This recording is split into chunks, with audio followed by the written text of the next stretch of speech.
نیروهای ویژه آمریکا شامل چه شاخه‌هایی میشن؟ تفاوت‌ها و شباهت‌های دلتا فورس، نیوی سیل و کلاسبزها چیه؟ و آیا اونها مأموریت‌های مشابه هم رو انجام میدن؟ توی این ویدیو قراره به این سوالات شما جواب بدم.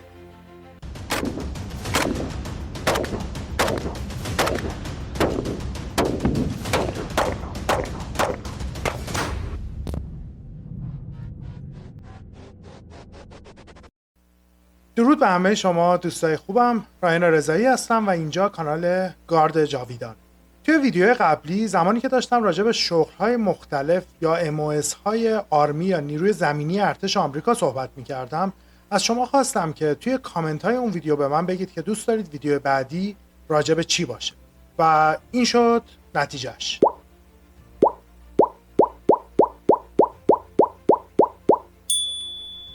پس بنا به درخواست شما میریم سراغ نیروهای ویژه ارتش آمریکا. قبل از اینکه بریم سراغ ویدیو امروز باید این توضیح خیلی کوتاه رو بهتون بدم که توی هر کدوم از شاخه‌های این نیروهای ویژه راجع به این صحبت میکنیم که روش ورود بهشون چطوریه، دوره آموزششون به چه شکله، از چه ابزار و سلاح‌هایی استفاده میکنن و نوع مأموریت‌هاشون چیه و در نهایت میزان سختی ورود و مأموریت‌های اونها رو بررسی میکنیم.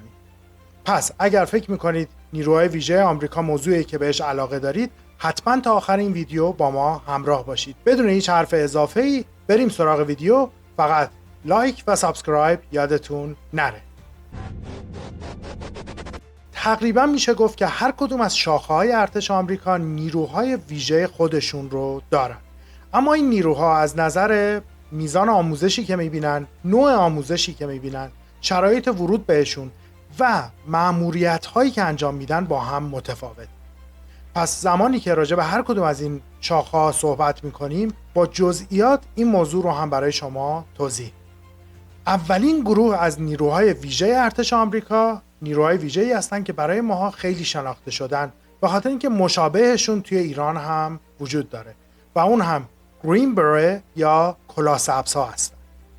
کلاسبزها در واقع یکی از نیروهای ویژه آرمی یا نیروی زمینی ارتش آمریکا هستند.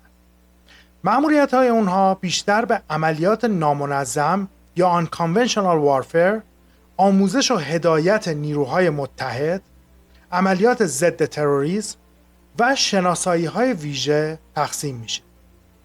نحوه قبولیت اونها طبیعتاً پیش از هر چیز شما باید بتونید وارد آرمی بشید. بیشتر این سلکشن ها یا انتخاب نیروهای ویژه گرین بره یا کلاسبزها از اینفنتری من یا 11 براوو MOS 11B هست. اگر نمیدونید دارید راجع به چی صحبت میکنیم، حتما این ویدیو رو که توش راجع به MOS ها یا شغل های مختلف آرمی صحبت کرده بودیم بعد از این ویدیو ببینید. شما نیاز دارید که در آزمون ازوب قبول بشید، سلامتی پزشکی داشته باشید، آمادگی بدنی بالایی داشته باشید و بعد از همه اینها در آزمون SFAS یا Special Forces Assessment and Selection انتخاب بشید. طول دوره SFAS 3 هفته است. در اون از شما تست های مختلفی گرفته میشه که فقط شامل آمادگی ذهنی و روانی نمیشه، بلکه تیراندازی، تست های جسمانی و سایر موارد مخصوصا لند نویگیشن رو هم شامل میشه. اگر بتونید توی این دوره قبول بشید، تازه دوره آموزشی شما شروع میشه که بسته به تخصصی که شما رو براش انتخاب کردن 12 تا 24 ماه. یعنی شما یه چیزی بین 1 تا 2 سال باید توی این دوره باشید و در نهایت آزمون انتهایی اون رو هم پاس بکنید تا به جمع کلاسبزها بپیوندید. سلاح‌های شاخصی که گرین بره یا کلاسبزهای ارتش آمریکا از اون استفاده میکنن، رایفل کاربین تهاجمی M4A1 مثل بقیه شاخه‌های ارتش، MK18 یا کاربین کوتاه CQB، FN SCAR رایفل تهاجمی، مسلسل سبک M249،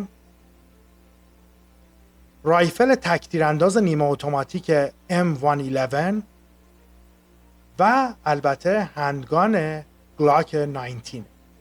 از نظر سختی ورود و آموزش هایی که باید ببینید و امتحاناتی که باید پس بکنید، میتونم بگم که کلاسبزها تقریبا توی سخت‌ترین گروه ها و 5 از 5 قرار میگیرن. گروه دومی که میخوایم ازشون صحبت کنیم هم در واقع یکی از گروه‌های آرمی یا نیرو زمینی هستن که این روزها خیلی اسمشون رو میشنن. اون هم آرمی رنجرز یا گردان 75 هوابرد هستن.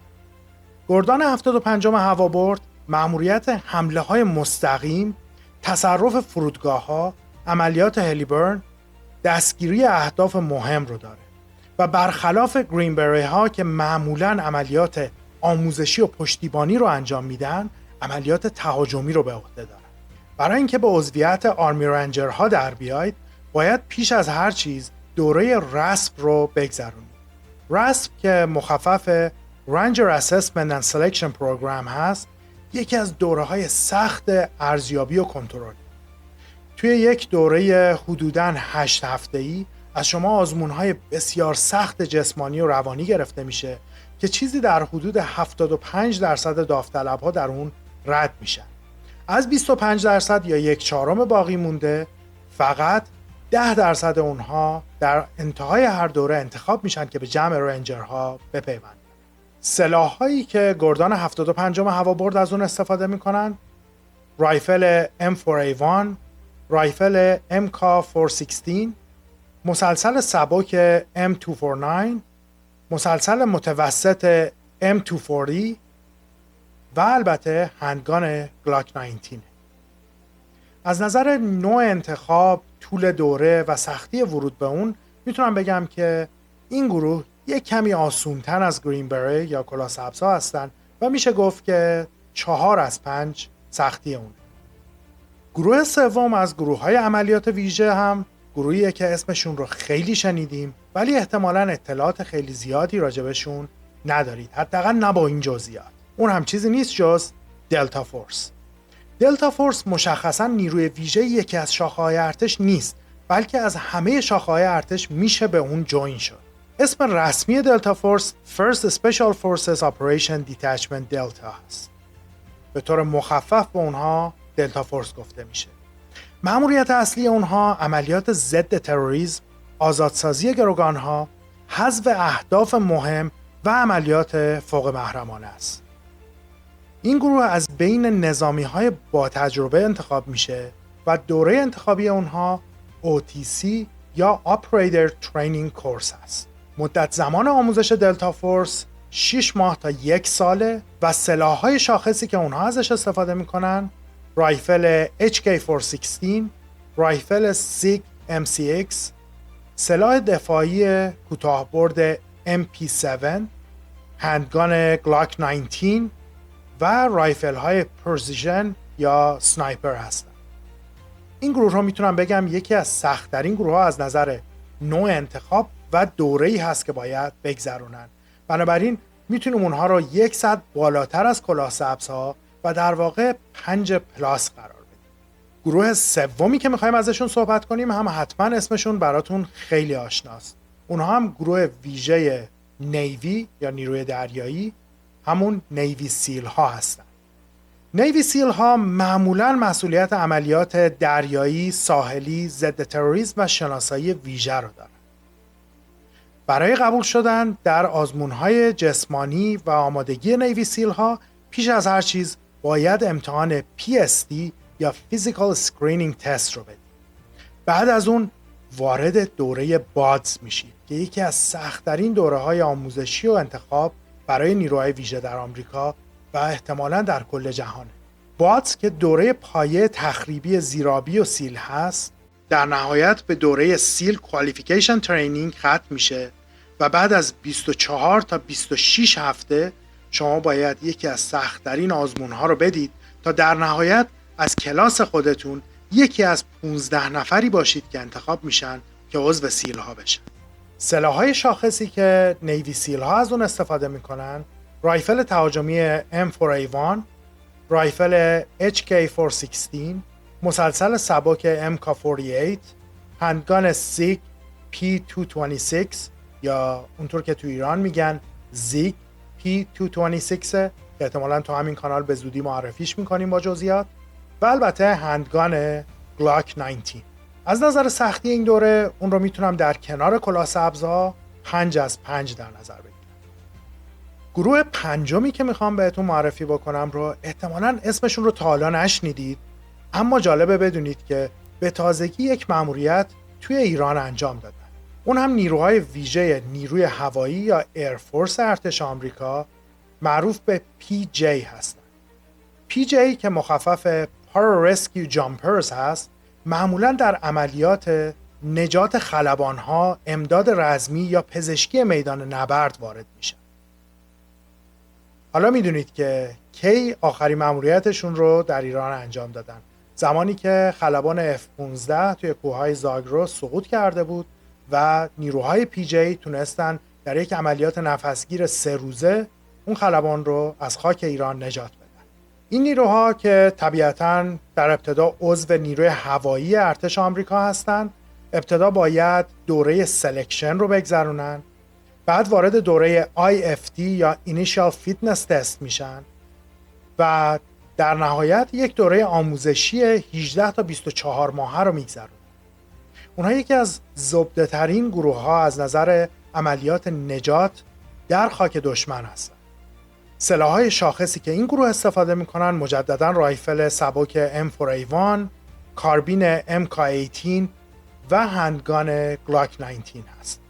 از نظر سختی انتخاب این گروه خیلی سخت نیست، میتونم بگم 3 یا 4 از 5 هستن، ولی از اونجا که باید همشون ایربورن باشن و دوره‌های چتربازی رو بگذرونن، میتونم بگم که دوره آموزشی اونها حتما 5 از 5.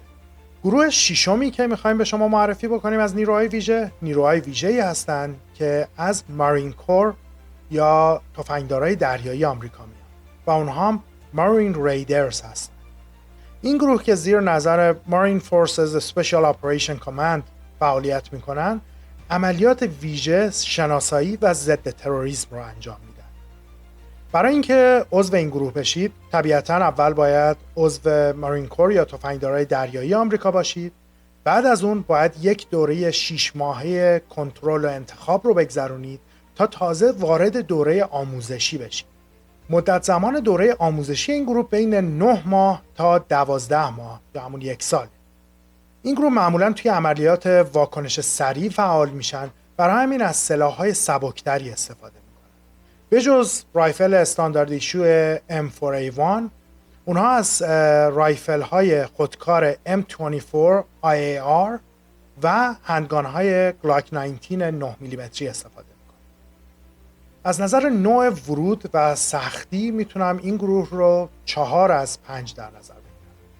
در نهایت گروه ششم یکی از خفن‌ترین و سخت‌ترین گروه هاست، چه از نظر ورود چه از نظر نوع عملیاتی که انجام میدن و اون هم چیزی نیست جز نایت استاکرز یا هنگ 160م سپشیال اپریشن اوییشن رژیمنت.